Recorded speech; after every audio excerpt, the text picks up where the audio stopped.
शुभ सकाल बंधुरा केमन आछो तोमरा सबाई। आशा करछि तोमरा जे जेखानेई आछो प्रत्येकेई खूब भालो आछो एबं सुस्थ आछो। तोमादेर भालोबासाय आमिओ अनेक भालो आछि। एस फैमिलीते आरो एकटी नतून झलमले ब्लगे तोमादेरके अनेक स्वागत जानाई। आजके हलो शनिवार और एखन घड़िते समय सकाल 9टा बाजे। माम्मामके सकालेर खाबार एखन खावाच्छि। आजके सकाले माम्मामके आलू सेদ্ধ भात दिए खावाচ্ছি। আর দেখো প্রথমে কিন্তু মাম্মাম একদমই খাবে না জন্য কান্নাকাটি করছিল। অনেক বোঝানোর পরে এই যে মাম্মাম এখন খাচ্ছে। যাই হোক মাম্মামকে সকালের খাবারটা কিন্তু খাওয়ানো হয়ে গেল। এখন কিন্তু আমি খাবো। তো মাম্মাম এই সুর একের উপর ওঠার জন্য কান্না করছিল। তারপর উঠিয়ে দিয়েছি। আর ওর বাপি এখন বাজারে যাচ্ছে। ওর বাপির সঙ্গে এই যে আবার বাইকে করে যাচ্ছে। আমাদের এখানে বৃষ্টি হলেই জানো তো এই রাস্তায় এইখানটায় জল জমে যায়, মানে প্রচণ্ড অসুবিধা হয় যাতায়াতে। তো এই যে মাম্মামকে নিয়ে তোমাদের দাদাভাই আবার দাঁড়িয়ে রয়েছে, কেননা কি বলো তো, ছেড়ে দিলে আবার মাম্মাম দৌড়ে চলে আসবে আর ওই জলের মধ্যে যাবে।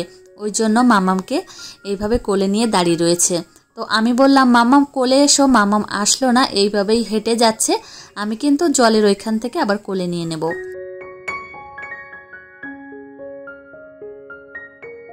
মাম্মামকে নিয়ে বাড়িতে চলে এসেছি আর এখন আমি মাছ কাটতে এসেছি।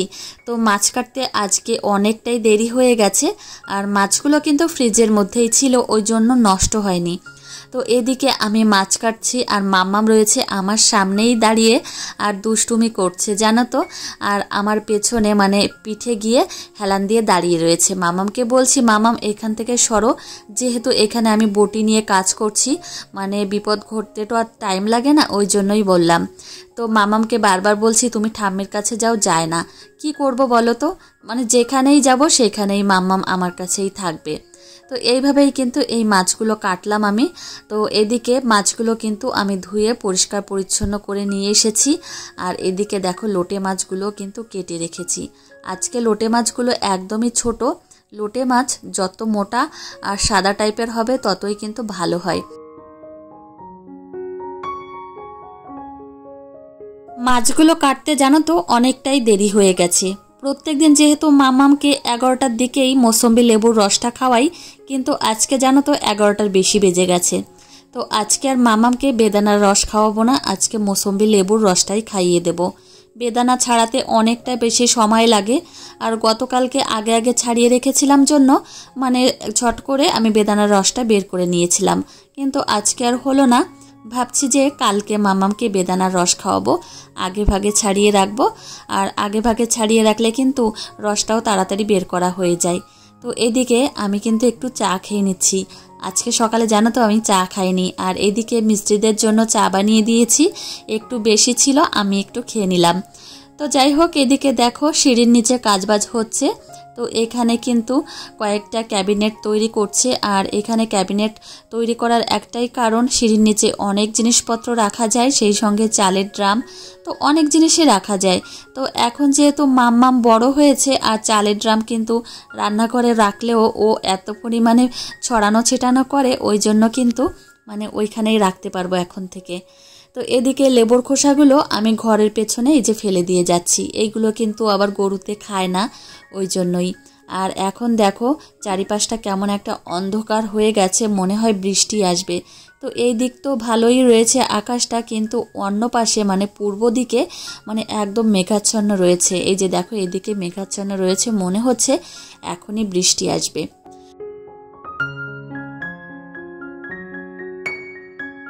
এই 2-3 দিন ধরে আমার শ্বশুরমশাইয়ের শরীরটা তেমন একটা ভালো না, সর্দি কাশি, সেই সঙ্গে কিন্তু প্রচণ্ড জ্বর হয়েছে। তো এই যে 2টো ডিম সিদ্ধ দিয়েছি, একটা আমার শ্বশুরমশাইকে দেব। এই যে এই ডিমটা আমার শ্বশুরমশাইকে দিয়ে আসবো, ওনার শরীরটা খুবই দুর্বল, ওই জন্যই। আর এদিকে মামামের জন্য একটা ডিম এই যে আমি হাত দিয়ে মেখে রেখেছি, এটা এখন আমার মামামকে গিয়ে খাওয়াবো। এখন অবশ্য 12টা বাজতেই আসলো। মাম্মামকে এখন আমি ডিম সিদ্ধ খাওয়াচ্ছি। আজকে একটু দেরি হয়ে গেছে। তো যাই হোক আমার মেয়ে কিন্তু সকালের দিকে কোনোদিন 8:30, কোনোদিন 9টার দিকে ঘুম থেকে ওঠে, আবার কিন্তু দুপুরের ঘুমোনো 12টা, কোনোদিন 12:30টার দিকে ঘুমোয়। আর আমার মেয়েকে দুপুরের খাওয়ানোটা দেরি হয়ে যায় একটাই কারণে, সেটা হচ্ছে আমাদের বাড়িতে দেরি করে রান্না করা হয়। তো আমি কিন্তু একদম বিয়ে হয়ে এসেই দেখছি মানে এই নিয়ম। তো আমাদের বাড়িতে দুপুরে রান্না করতে যায় কোনোদিন 12টা, কোনোদিন 12:30। তো একটার মধ্যে কোনো দিনই কিন্তু দুপুরের রান্নাটা হবে না। আর ওই জন্যই কিন্তু আমার মেয়েকে খাওয়াতে দেরি হয়ে যায়। ওই জন্য আমি কি করি, আমার মেয়েকে ঘুম পাড়িয়ে দিই, তারপর কিন্তু ও ঘুম থেকে উঠলে ওকে আমি দুপুরের খাবারটা খাওয়াই। তো এই হচ্ছে ব্যাপার। আর ওকে যদি দুপুরের খাবারটা আমি যদি 1টার মধ্যে খাওয়াতে যাই, তাহলে কিন্তু আমার মানে ওর জন্য আমাকে আবার ভাত রান্না করতে হবে, সেই সঙ্গে তরকারিও রান্না করতে হবে। সেই হিসাব করেই কিন্তু মামামকে দুপুরের খাবারটা খাওয়াতে একটু দেরি হয়ে যায়। আর তোমাদের দাদাভাই ব্যবসা করে, সেই সঙ্গে আমার শ্বশুর মশাই মাঠে আবার চাষবাস করে, একটু দেরি করে বাড়িতে আসে, সেই হিসাব করেই কিন্তু একটু দেরি করেই বাড়িতে রান্নাবান্না হয়। আর এই নিয়মটা কোনোদিনই চেঞ্জ হবে না, এই নিয়মটা চলতেই থাকবে। আর তোমাদের দাদাভাই যেহেতু বিজনেস করে, আমাকেও কিন্তু এই নিয়মটা মেনে চলতে হবে। কেননা তোমাদের দাদাভাই কিন্তু ওই 3টে 3:30-র দিকেই বাড়িতে আসে, যেহেতু আগে আগে রান্না করলে ঠান্ডা হয়ে যায় সব খাবার, ওই জন্যই কিন্তু একটু লেটে লেটে রান্নাবান্না হয়। তো এদিকে দেখো কোথায় চলে এসেছি তোমাদের সঙ্গে কথা বলতে বলতে। আর একটা বিষয় জানো তো, প্রত্যেকটা পরিবারের মানে নিয়ম কানুন, খাওয়া দাওয়া সব কিছুই কিন্তু আলাদা হয়। আমাদের পরিবারটাও কিন্তু সেই রকমই। তো এদিকে মাম্মামকে দুপুরবেলা আমি খেতে দিয়েছি ভাত, সেই সঙ্গে কাঁচকলা আলু দিয়ে আর তেলাপিয়া মাছ দিয়ে তরকারি। তো মাম্মামকে খাইয়ে দিয়েছি। এখন অবশ্য 5:30 বাজে, মানে বিকাল 5:30 বাজে। মাম্মামকে নিয়ে এই যে একটু উঠানের সামনে এসেছি, এখানে মাম্মাম খেলা করছে। তো বিকাল হলেই কিন্তু ও একটু খেলাধুলো করতে চায়, আর বাচ্চাদের কিন্তু একটু খেলাধুলো করতে দিলেই কিন্তু ওদের মানসিক বিকাশটা ভালো হয়। তো এদিকে দেখো ওর দাদাভাইয়ের সঙ্গে খেলা করছে। ওর দাদাভাই এই বাবলসগুলো মানে ফু দিয়ে বের করছে, আর মাম্মাম কিন্তু ধরার জন্য খুবই আনন্দ পাচ্ছে।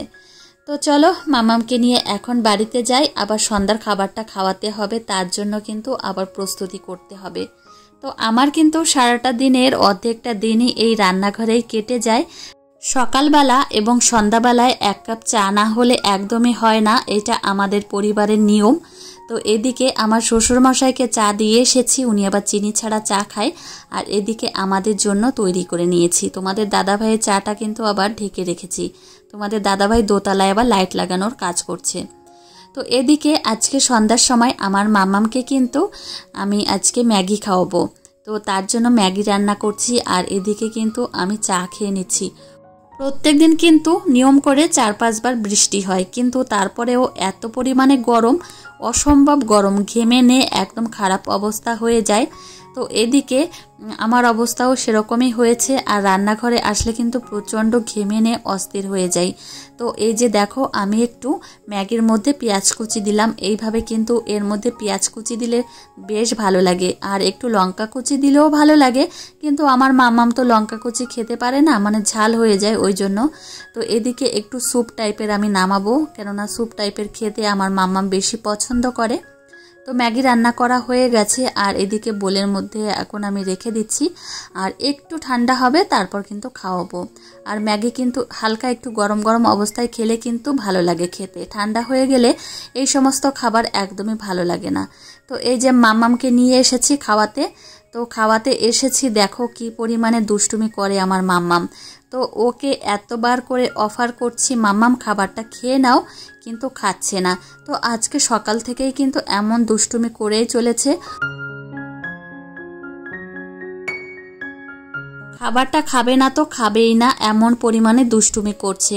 আর আমি কি ছেড়ে দেওয়ার পাত্রী, আমি বারবার টেনে নিয়ে এসে বসাচ্ছি যে মাম্মাম খাবারটা খাও, মানে আদর করছি যে মাম্মাম খাবারটা খাও, কিন্তু খাবে না। তো ধৈর্য হারিয়ে ফেলছিলাম মাঝে মধ্যে, তারপর কিন্তু একদম জোরে একটা নিঃশ্বাস নিয়ে মানে মাথাটা কন্ট্রোল করলাম যে না, আমাকে রাগলে চলবে না, মামামকে খাবারটা খাওয়াতে হবে। লাস্টে অবশ্য খাইয়েছি। অবশেষে অনেক জোরাজুরির পরে মামামকে খাবারটা খাইয়ে দিয়েছি, তারপর ফ্রেশ করিয়ে দিলাম। এখন মামাম বই পড়বে। তো পেট ভর্তি থাকলে কিন্তু ওর মেজাজটাও বেশ ভালো থাকে। প্রত্যেকদিন সন্ধ্যার সময় মামাম নিয়ম করে যেভাবে বই নিয়ে বসে, আজকেও তেমনভাবেই বই নিয়ে বসেছে। আর বই পড়তে বসলে কিন্তু বেশ মনোযোগ সহকারে বই পড়তে বসে, আর মাঝে মধ্যে আমাকে হামিও দেয়। এদিকে আমার হাতের তলায় লিখে দেয়, পায়ের তলায় লিখে দেয়, আর মাম্মামও হাতের তলায় লেখে, পায়ের তলায় লেখে, খাতায় লেখে। এইভাবেই কিন্তু লেখাপড়া চলতে থাকে। তো এই যে দেখো, এই বক্সটার মধ্যেই কিন্তু মামামের হাতের চুড়ি রয়েছে। তোমাদেরকে বলেছিলাম যে মামামের হাতের চুড়িটা কেমন হয়েছে তোমাদের একটু কাছের থেকে দেখিয়ে দেব। জিনিসটা কিন্তু অপূর্ব হয়েছে। তো এখন মামামকে অবশ্য আমি পরাবো না, মামামের জন্মদিনের দিনই পরাবো। তো দেখো, মাম্মাম নিজেই বুঝতে পেরেছে যে এটা ওর জন্য, তো আমাকে দেবেই না, টানা হিচড়া করছিল। তো যাই হোক, মাম্মামকে বলছিলাম আসো তোমার হাতে একটু পরিয়ে দিই, কিন্তু মাম্মাম পরবে না। তো এই যে ফাইনালি তোমাদের দেখাচ্ছি যে জিনিসটা কেমন হয়েছে। তো এই যে দেখো, জিনিসটা এত অপূর্ব হয়েছে, যেমনটা চেয়েছিলাম তেমনটাই হয়েছে দেখো। আর এটা কিন্তু সম্পূর্ণ একদম সলিড একটা সোনার বালা। তো এর মধ্যে কিন্তু গালা ভর্তি করা রয়েছে। তোমাদের দাদা ভাইয়ের আর আমার মনে অনেক দিনের আশা ছিল, স্বপ্ন ছিল যে মাম্মামকে একজোড়া বালা তৈরি করে দেব, মাম্মাম সবসময় ঘরে পরবে। তো এই যে দেখো, ফাইনালি হয়ে গেছে তৈরি করা। আর এটা কিন্তু মাম্মামকে জন্মদিনের দিনে হাতে পরিয়ে দেব। এর আগে কিন্তু মাম্মামকে পরাবো না।